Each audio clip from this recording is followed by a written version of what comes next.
Football মরশুম শুরু হয়ে গেছে। ফুটবল প্রেমীদের কাছে তো অবশ্যই এই মরশুম অত্যন্ত গুরুত্বপূর্ণ।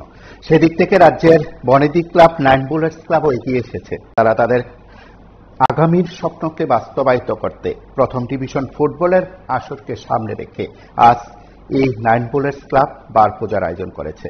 রাজধানীর স্বামী বিবেকানন্দ ময়দানে বার পুজো অনুষ্ঠিত হয়। এই বছরের কোচ হিসেবে দায়িত্ব পালন করছেন রাজীব ঘোষ। রাজ্যের এবং বহিরাজ্যের খেলোয়াড়দের নিয়ে তাদের টিম তৈরির বিষয়টি তিনি সংবাদ মাধ্যমকে বলেছেন। তার সঙ্গে 100% আশাবাদী প্রথম ডিভিশনে তারা ভালো খেলা দর্শকদের উপহার দেবেন এবং তাদের টিম সেরা হওয়ার ক্ষেত্রে গুরুত্বপূর্ণ ভূমিকা রাখবে তাদের টিম প্লেয়াররা, এমনই প্রত্যাশা ব্যক্ত করেছেন সংবাদ মাধ্যমকে দেওয়া প্রতিক্রিয়া। আমরা একবার শুনবো তাদের কি বক্তব্য। অনেকদিন পর মাঠে ছোট্ট কথা চেষ্টা করা হচ্ছে ভালো টিম, ভালো ফুটবল উপহার দেওয়া। বহিরাজ্যের প্লেয়ার কোন কোন জায়গা থেকে আসছে? বহিরাজ্যের প্লেয়ার বলতে আমরা চেষ্টা করা হচ্ছে, বিভিন্ন রাজ্য থেকেই কথা হচ্ছে। তার মধ্যে থেকে নর্থ ইস্টের দিকেও বেশি ঝোঁক, বাইরের সাথে কথা হচ্ছে। যখন হবে টিমে আসবে। কবে থেকে প্র্যাকটিসে নামছেন? খুব তাড়াতাড়ি মাঠে নামার জন্য চেষ্টা করা হচ্ছে। যেহেতু আপনি এই প্রাইভেট থেকে টিম নিয়ে আমি শুধু এই প্রাইভেট শুধু কোচিং নয়, আমি ক্লাবে খেলেছি, আমি ক্লাবের প্রাক্তন প্লেয়ার। তাই এবার নতুন করে আবার দায়িত্ব নিয়েছি কোচিং এর জন্য। আশাবাদী টিম ভালো করবে। Thank you. আজকের উদ্যোগে আমরা এখানে বার পূজা করতে যাচ্ছি। আজকের দিনটা অনেক শুভ। আজকে রথযাত্রা, এই দিনটাকে আমরা গত বছরও বেছে নিয়েছি। এবার এই দিনটাকে আমরা আবার এই দিনে আমরা বার পূজা করতে যাচ্ছি। আমাদের মূলত হচ্ছে আমরা একটা ঐতিহ্যবাহী ক্লাব, যেটা ফুটবল নাম দিয়ে পরিচিতি। আমার সঙ্গে আছে আমার ক্লাব প্রেসিডেন্ট ভাস্বতী দেববর্মা, আমার সঙ্গে আছেন ক্লাব সম্পাদিকা অপু সরকার সুর।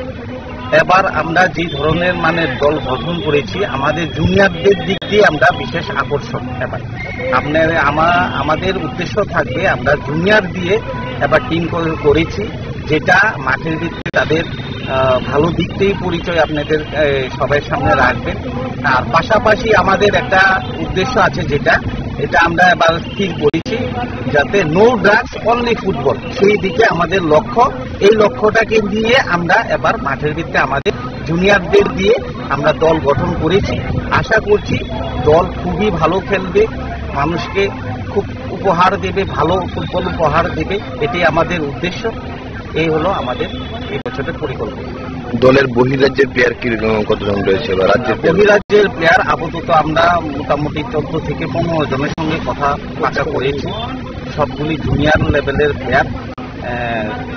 20 থেকে 22-এর এই বয়সের প্লেয়ারগুলি আমরা এবার আনতে যাচ্ছি। কত টাকা বাজেট রয়েছে এই বছর? এবার আমাদের বাজেট মূলত আমরা যেহেতু আমাদের ক্লাব সংস্কারের একটা কাজ শুরু হয়েছে, সেই কারণে আমাদের বাজেট এবার আমরা 10 লাখের নিচেই রাখছি। কোচ আমরা অনেকদিন ধরে আমরা আমাদের রাজীব ঘোষ মাঠের সঙ্গে নেই। ওনাকে আমরা চাইছি এই বছর আমাদের জন্য উনি কিছু একটা ভালো একটা দিক করুক। সেই কারণে আমরা রাজীব ঘোষকে আমরা দলের থেকে আমরা ক্লাবের ভিত্তিতে মিটিং করে সিদ্ধান্ত নিয়েছি যে এবারে আমরা রাজীব ঘোষের কাছে আমাদের ফুটবলটা পুরাটা উঠে। দল নিয়ে কিরকম আশাবাদী?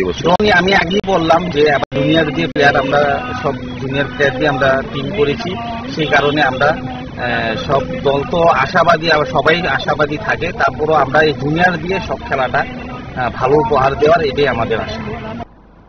আপনারা শুনলেন সেখানে কোচ এবং ক্লাব কর্মকর্তাদের প্রতিক্রিয়া। রাজীব ঘোষ রাজ্যের পরিচিত ফুটবলার এবং এই সময়ের মধ্যে গুরুত্বপূর্ণ ক্লাবের কোচ হিসাবে প্রথম ডিভিশন ফুটবল আসরে কি উপহার দিতে চলেছে নাইন বুলেটসকে, কিংবা নাইন বুলেটসকে কি উপহার দিতে চলেছে রাজ্যের ফুটবলে, তা সময় জানা যাবে। আপনারা দেখতে থাকুন PB24।